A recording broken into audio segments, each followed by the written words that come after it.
Dear Level 3 students, credit our system, Department of Socio-Computing at the Faculty of Economics and Political Science, Cairo University.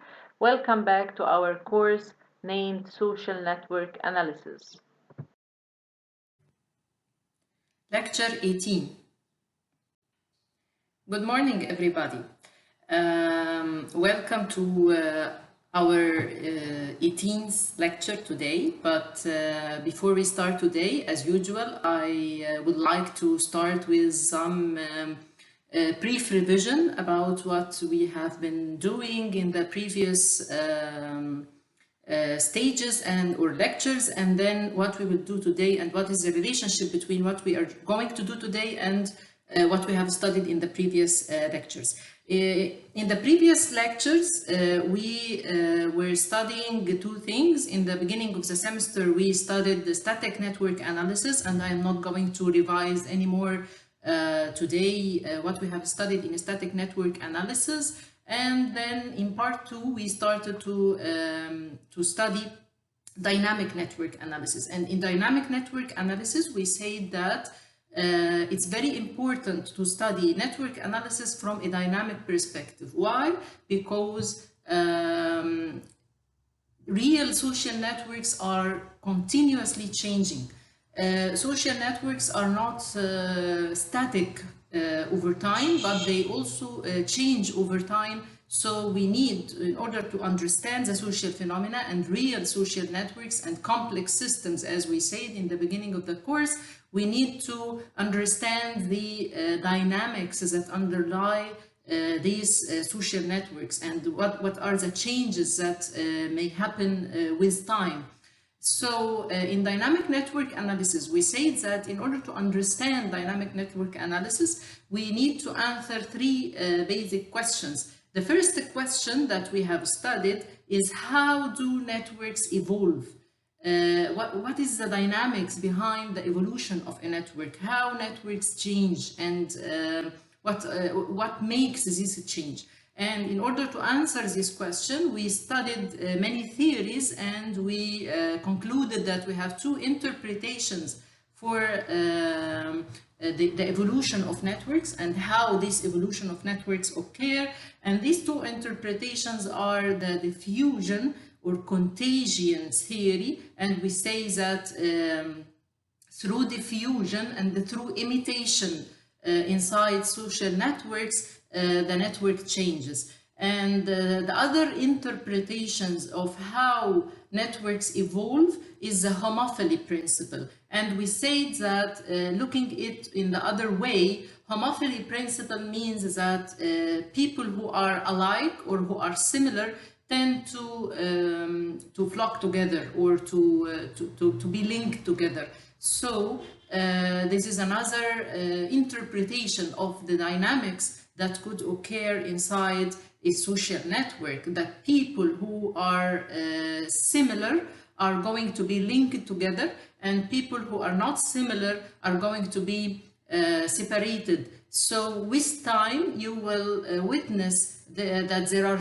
like hubs or groups or clusters of people who are similar, and these clusters are scattered among the network. So answering the first question of dynamic network analysis, which is how do networks evolve, we say that we have two interpretations of how networks evolve. One interpretation is the diffusion of ideas, diffusion of innovation, diffusion of lifestyle, food style, music, anything. So diffusion or contagion is one dynamic behind the evolution of social networks, or the dynamics that occur, or the dynamic network analysis. And the other principle is homophilic principle, which is also behind, or maybe behind, the dynamics that occur and let the networks change or evolve with time.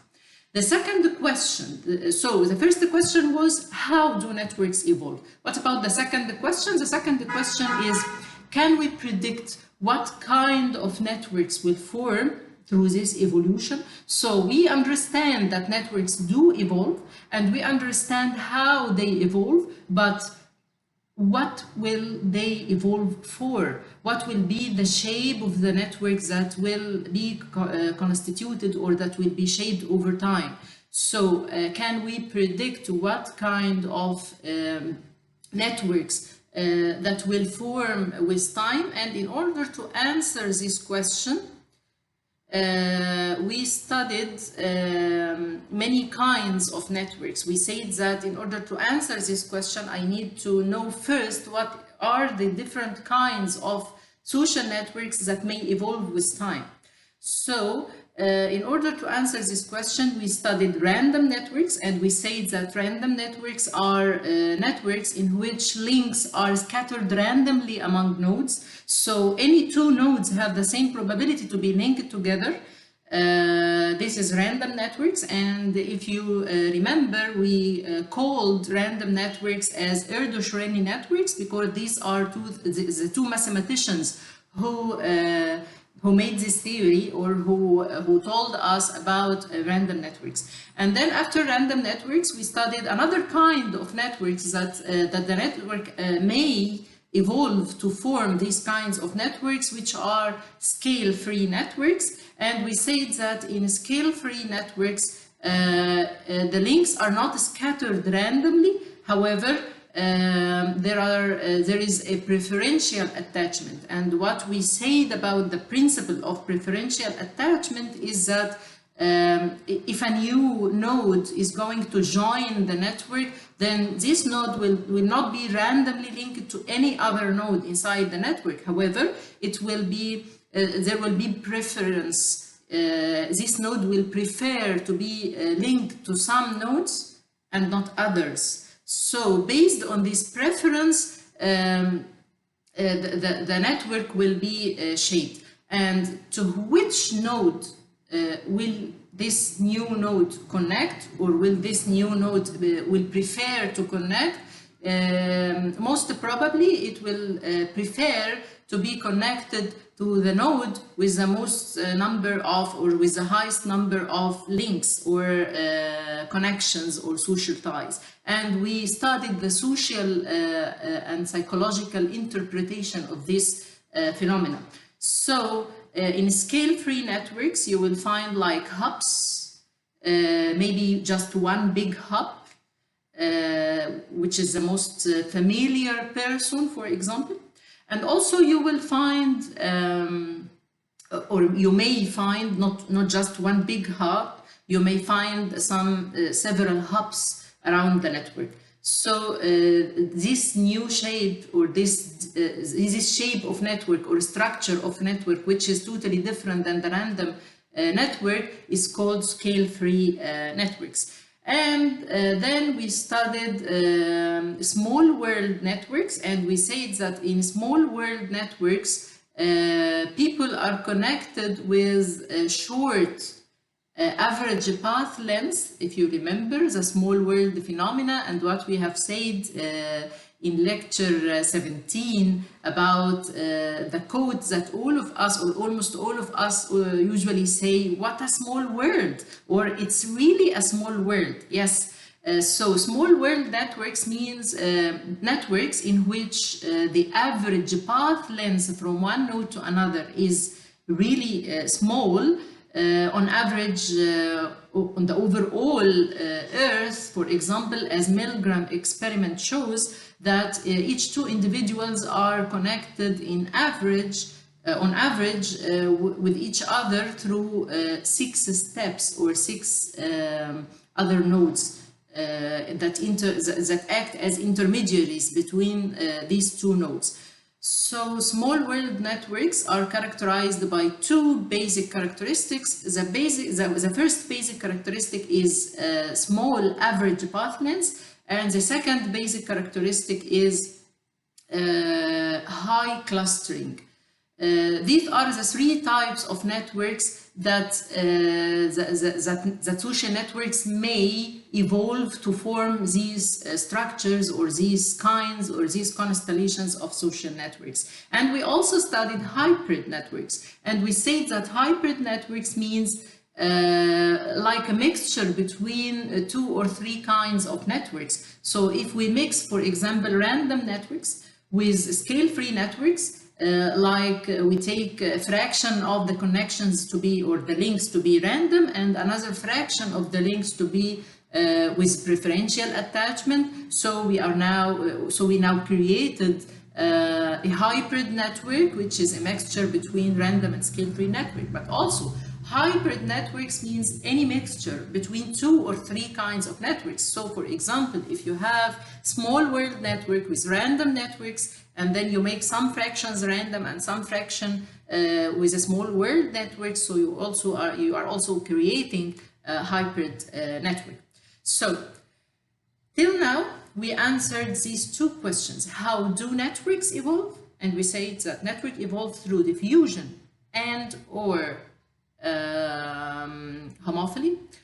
And what kind of network or what form of network that will happen through the evolution of networks. And we said that networks may evolve to one or more or a mixture of kinds like random networks, scale-free networks, small world networks.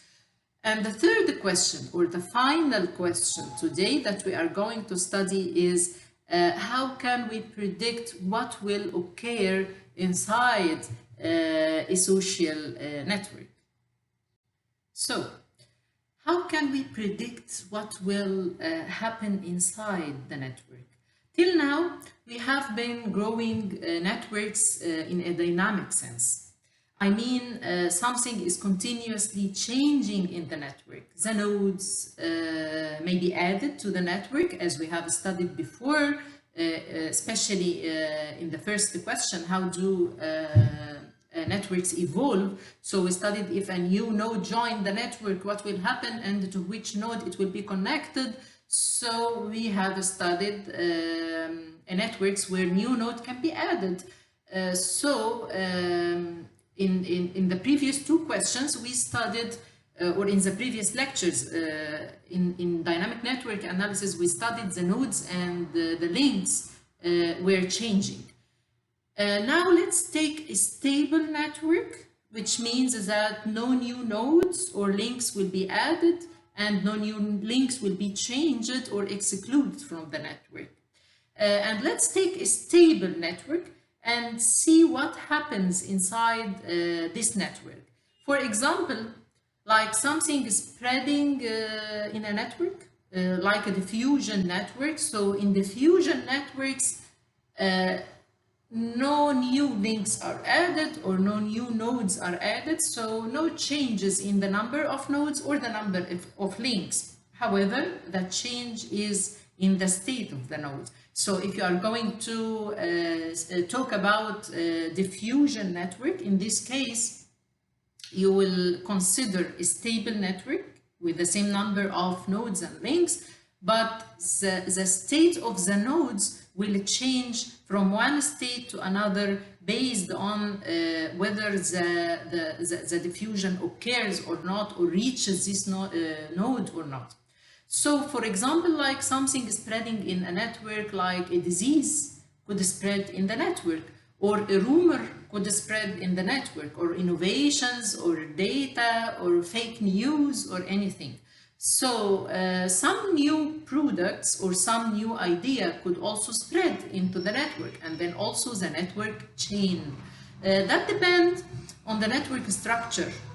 That's another prediction I could make in network dynamics or in dynamic network analysis. So we don't only predict to what form or what structure the network will evolve, but also I want to predict what will be going to happen inside this network, especially in the diffusion case. Especially we are living in the age of Corona, so we are living in a diffusion of disease. We are living in a network in which disease diffuses through the population. So we need to study the dynamics underlying this diffusion inside a social network. So this is what we are going to study today. Please be patient and concentrate, because we have a very dense lecture today.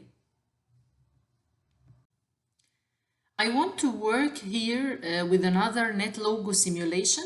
You see, you're starting to get used to this net logo software, and this is from Lada Adamic. The model that we are going to deal with today is created by a scientist called Lada Adamic, who right now works in Facebook, by the way. This is very nice application that she made and that I want to play with right now with you. That model that we are going to see allows us to see how something spreads on a network, a disease or an opinion according to the different network configurations. So today we are going to study the relationship between network structure or network configurations, different network configurations, and the spread of anything, disease or opinion or idea or anything. Does the network structure have an effect on how the spread or the diffusion occurs? This is what we are going to do today, and this is what we will be experimenting today using Lada Adamic model on NetLogo software. So let's do it. Let's start out with a network configuration of a random network. Do you remember random networks? Erdős-Rényi networks. So, a uniformly distributed random network, as you can see it here in the figure. And the main question here is, how long does it take that the disease or the rumor spread to everybody inside this network? Given this network configuration that we have, which is random network as we said, so that's what we want to simulate now, the change that occurs inside this network.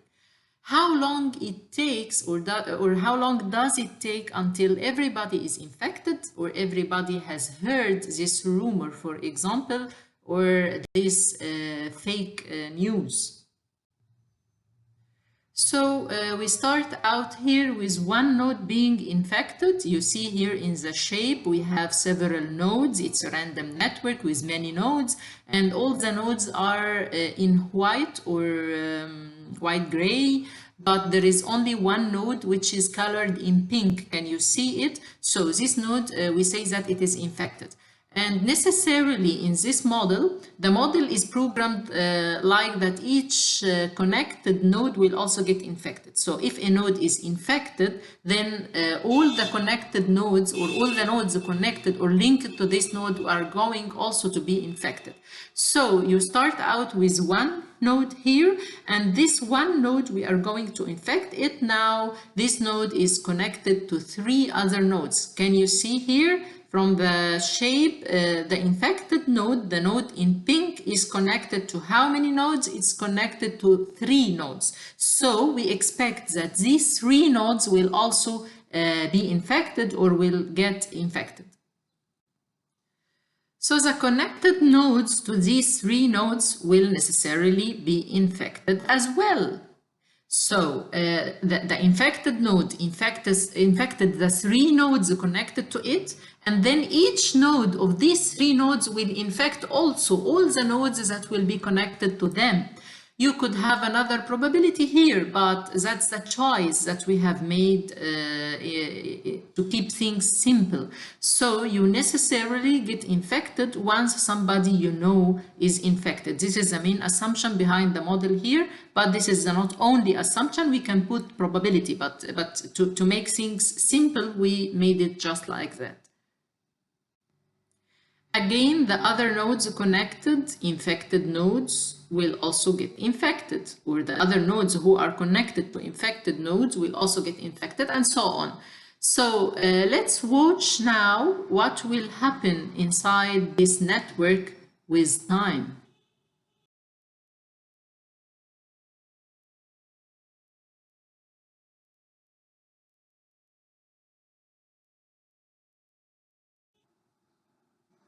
Now let's look at the left-hand side of the NetLogo application window. Here at the left-hand side, as you see, Now we went through the entire network. So the entire network has been infected or has got infection, and it took 13 time steps for the disease or the rumor to spread in the overall network. We can see that here in this diffusion steps that has a curve. You see the curve, which is like the exponential distribution or the S shape. So we can see that here in this diffusion steps that has a curve. We can continue doing this experiment many times from the beginning and run this model many times to get the average number of time steps needed for the spread of disease, for example, in random social networks. So we can make this experiment more and more to see, for example, after how many time steps coronavirus, for example, will spread in the overall community. Given that we have started with a random network structure. Don't forget this. Running this simulation many times outside the lecture, I make many runs of this simulation, and running this simulation many times, we noticed that about 14 time steps on average are needed for a disease to infect everybody or for a rumor to spread to the overall community of this random network. Now let's make the same experiment but with a scale-free network. Do you remember what is that? What is a scale-free network? And what is the basic principle governing scale-free network? Yes, it is the preferential attachment principle. So now we have a different network configuration or constellation or structure, and we don't have a random network, but we have a preferential attachment network or a scale-free network. We know already that looks different. And we see how quickly now the disease or the rumor spreads in this network. So here in a preferential attachment network, we have these characteristics like hops. Do you remember that we said that hops, the rich got richer while a network is growing? So let's see now how long we need or how many time steps we need in order for a disease or a rumor to spread inside a society, given that this society is a preferential attachment network or a scale-free network. So we start also with one infected node here, as you see here in the network visualization at the right-hand side of the NetLogo screen. Now this infected node hit into another node. So we have two infected nodes now, but the second node, as you see, the second node is what? Is a hub. So what is going to be happen now? Oh, wow. Now, a lot of people got infected. This is because the hub is connected to many people. So everybody connected to this hub node will also get infected. Then it hit another hub at the right. As you can see here, well, that looks a little bit faster.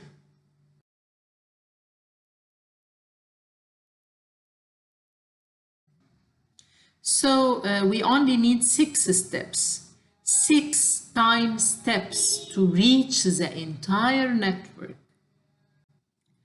As we made with the random network, we can use or we can do this simulation again and again and again, and we will basically find that on average, we need much less time steps in scale-free networks than in random networks.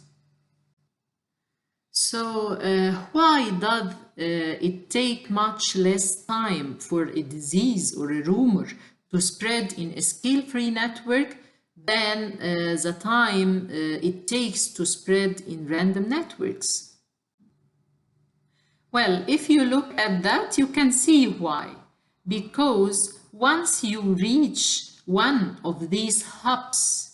And it's very likely that you reach a hub because the hubs are connected to many other nodes. So hubs catalyst the spread of a disease or a rumor such that it reaches out a lot of other people in much less time. So in a scale-free network or a preferential attachment networks, things diffuse much faster than in a random network because we have these hubs which exponentially spread the message to many other, and you very quickly get to these hubs. Why? Again, because these hubs are very connected. It's very likely that you are connected or you become connected to a hub. So once you are connected to a person, you get infected. So because hubs are connected to many people, and this is the definition of hubs, so because they are connected to many people, so many people will get infected. So the existence of hubs or the existence of preferential attachment in scale-free networks makes the spread of anything, disease or rumors or anything, will be much faster and very quickly. So we reach the full spread in the overall network very quickly, really. So we have two reasons behind why hubs square the number of infected people, or it's not just double the number of infected people, but it squares the number of infected people. First, because they are more likely to get the disease, as we said, because they are just connected to many. And second, because they are more likely to pass the disease on. Because once they get the disease, which is very likely to get to them just because there is so many friends and one of them may have the disease, then they are very likely to be infected and then they will pass it on to many other people, right? So they are important. They actually square the number of infected people. So, for example, if a node is of a degree 1000, which means that this node has 1000 connections, so actually it's 1,000,000 times, 1000 times 1000, more likely to be contagious. And contagious here refers to being the receptor and the passing on agent at the same time. So if you have 1000 connections, so the probability that you will be infected is 1000, for example. And if you have these 1000 connections, so you will infect also 1000 people. So it is 1000 multiplied by 1000, so it's actually 1,000,000. This is why we say that hubs square the probability of infection or the speed of infection inside a social network.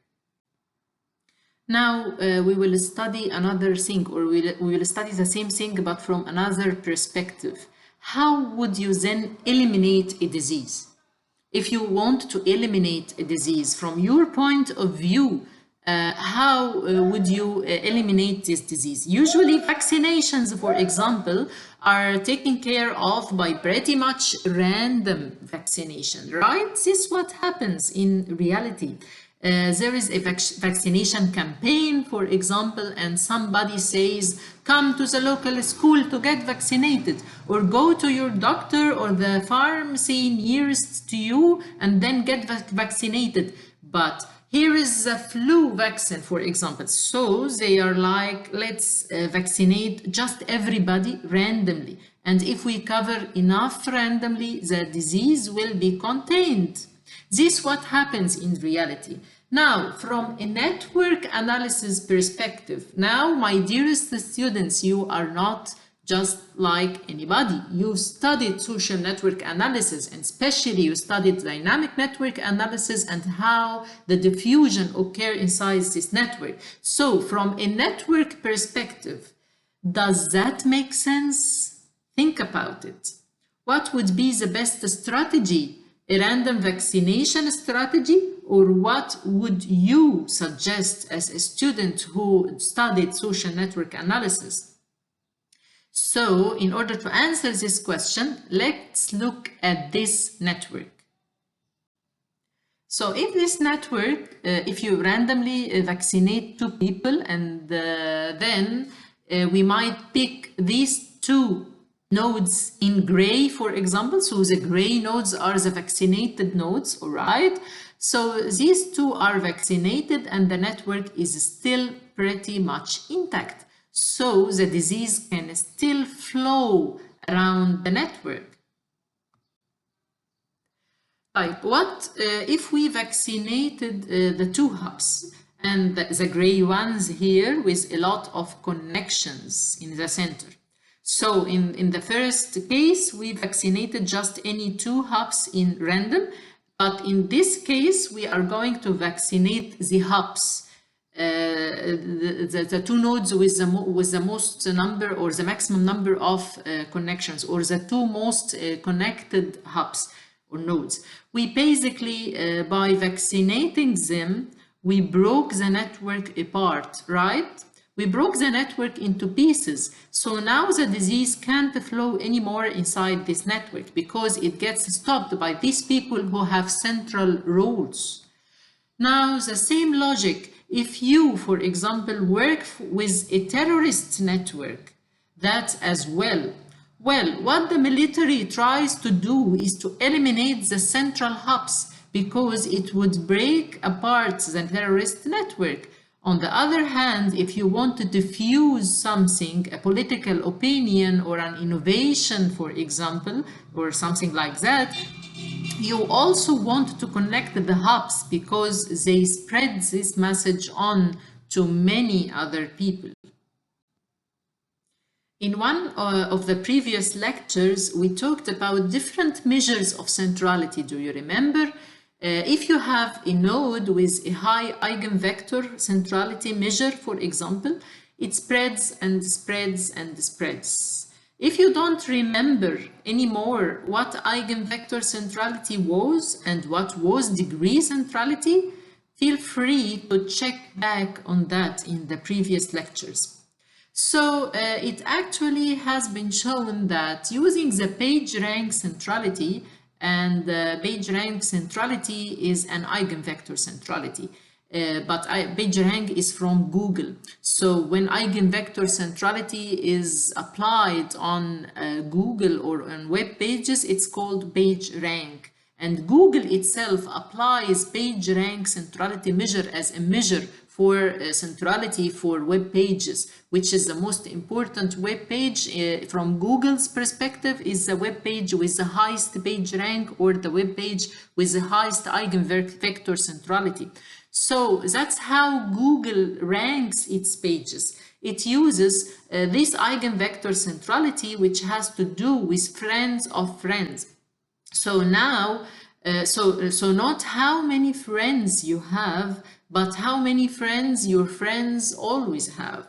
Or not only how many web page links or hyperlinks your web page has, but how many hyperlinks do the web pages that this web page is linked to also have. How many links link to the pages that your page links to, right? That gives you more points in the page rank, and this is the main concept of eigenvector centrality. So it's an eigenvector centrality metric. It has been shown that using that metric, a computer simulation shows that you need less than a half of the vaccinations. So if you go smartly about it and vaccinate the people with the highest page rank or the highest eigenvector centrality, you will need less than a half of the vaccines or the vaccinations in order to vaccinate the overall network and eliminate disease or stop its diffusion.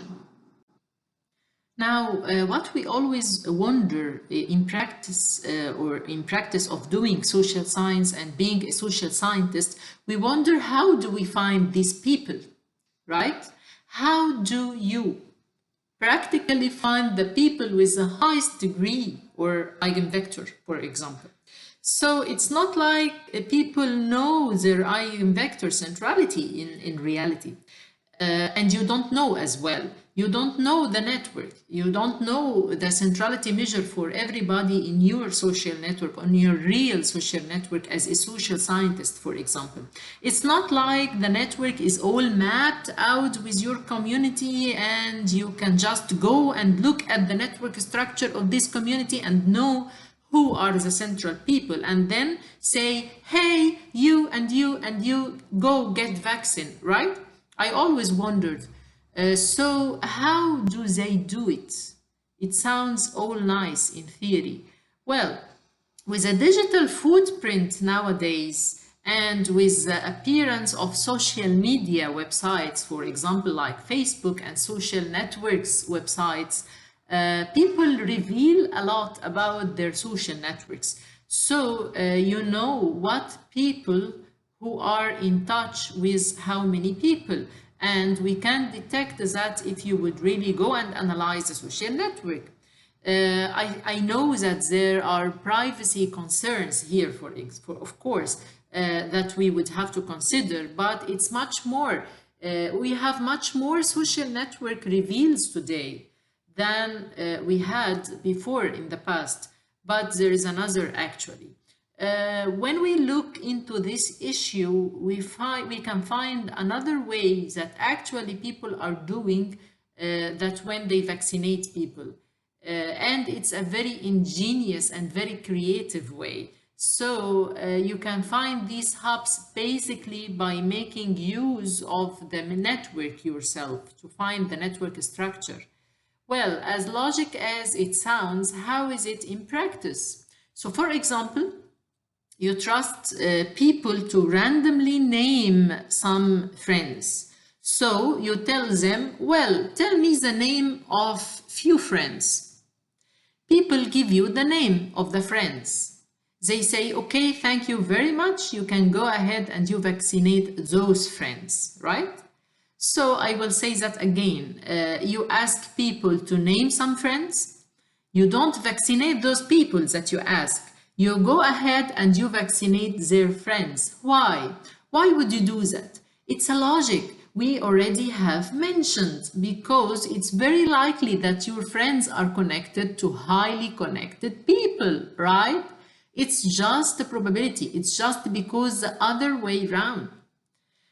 Look at it in the other way. Highly connected people highly connected people have many connections and have many friends. Well, that make them highly connected, and this, because they have many connections, it's more probable that their name will be mentioned by people as their friends. So if you ask some people or many people who are your friends, or name one or two of your friends, the first one or two who come into his mind are the most connected one by default. So it makes it likely that the person you ask is also connected to a highly connected person.